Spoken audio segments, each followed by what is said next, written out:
So we are washing this off, and I did some testing in, I think, our last video that we did on this area right here. And I got a game plan. I was going to use 210, so that's what we're going to do today. We're just going to do some more 210, and I'm going to try and get this panel right here done, the matching other side panel, and maybe we'll get this bonnet done, this hood. So we'll see, all in time. All right, we'll be back. All right, so we got this thing washed off, and what we're gonna do now is we're gonna go ahead, and I think I said McGuire's 210, but we're gonna do some 110 first.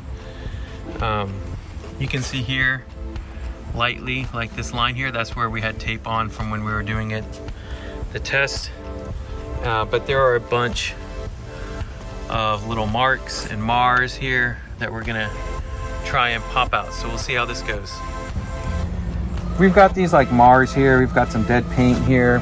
I've got some 110 that I put on here. We'll go ahead and rub it on. This is McGuire's 110. I know I just said 110, but to be specific. And this is their latest compound. It's been out for about 2-3 years now. And what we'll do is we'll just kind of work over this one area from right here. I'm just imagining a line, and I'm just going to work this little area here. I've got it set to 5800, which is pretty high speed, but I'm not going to go high pressure yet. We're just going to get it going. So as you can see here, I start applying the compound, and what I'm trying to do is literally just get a layer of the compound on the paint and make sure that it's fully covered. What I like to do, especially because I'm a novice to like intermediate person doing this kind of work, and I like to make sure I have a good layer on the paint before I start actually getting aggressive with it. So what you can see me doing here is I'm doing multiple passes of just seeing a nice even haze where I'm about to work the paint. And then once I feel like I've got it covered pretty well, I'll start cutting. But what you see here is like I feel that I have so much compound, the McGuire's 110, that I want to spread it out a little bit more. It's a little too wet, and so I kind of open up the space that I'm going to do a little bit more. This is my logic while I'm doing it, and then just trying to evenly get where the curves are and other spaces. So as you can see right there, I just started putting a lot more pressure. You can see on the foam pad itself, it starts getting a little more squished, and even on the top part, you can see I'm giving a little angle there. That means I'm putting a little bit more pressure to kind of just dig into the paint a little bit more. You probably can't tell, but like I'm doing different pressures. Like here, this is where it bends. You do not want to put a heavy amount of pressure on here. You'll burn it. Same thing like on here to here. Like you want to be careful, and of course on here.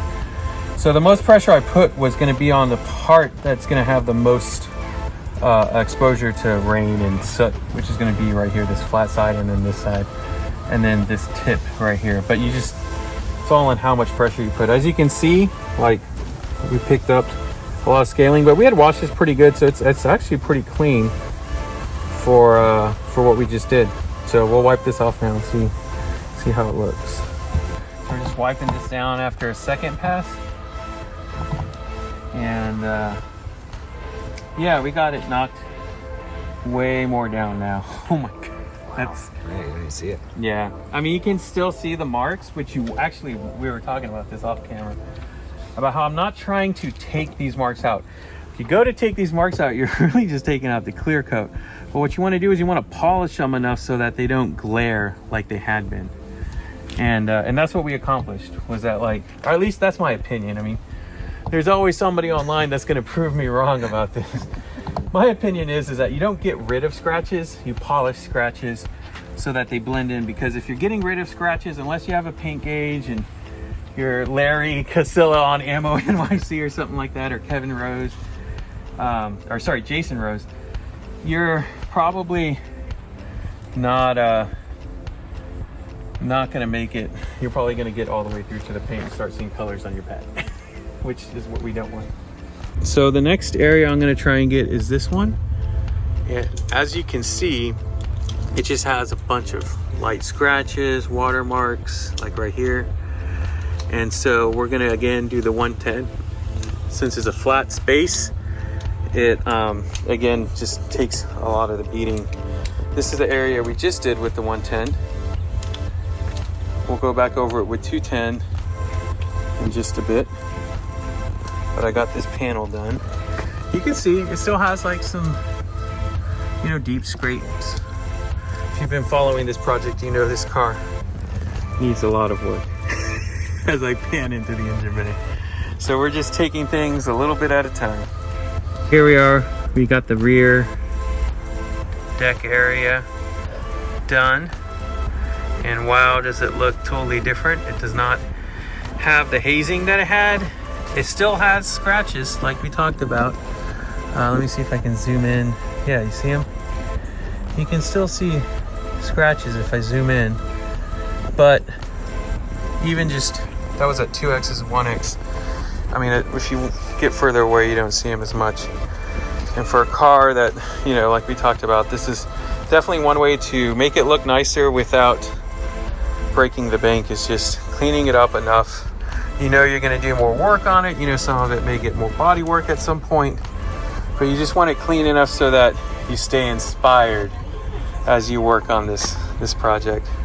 All right, so we just added some 210, did a pass.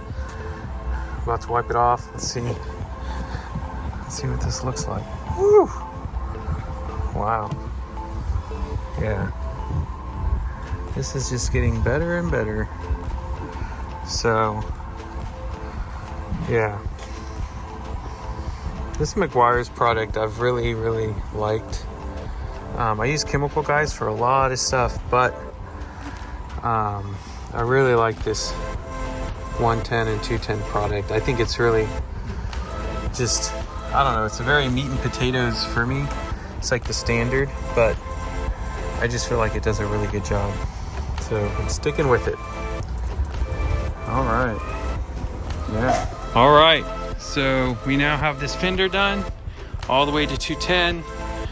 And, you know, there's still going to be a scratch is a scratch. You know, if I can get it to focus. Come on, scratch. It's having a hard time seeing that scratch. I'm not going to worry about it. We'll move on. But you can see the scratches. But overall, you know, it looks way better. I mean, it's looking really, really good. What we're going to do is, I took this to 210, so we'll store it for this week. And next week I'm going to come, we're going to do the bumper and the fenders and the lights. And what we'll do is we'll ceramic coat this area. I will likely clean up this area as well, these little parts right here. And we'll just ceramic coat the rear, and then we'll work our way to the front. But this is the area we've done, and if you get up on it, it just keeps going. This we have not done yet, and if you get up on it, you just start seeing haze. You see all the haze. Same thing for down here, like you just see a bunch of haze, and then you come over here and you realize, oh, there's just nothing. So it's really cool to kind of get to spot the differences and see that the work is coming along. Like when we go to do this panel, we'll be able to literally take all this out. You can hear it too. So good times.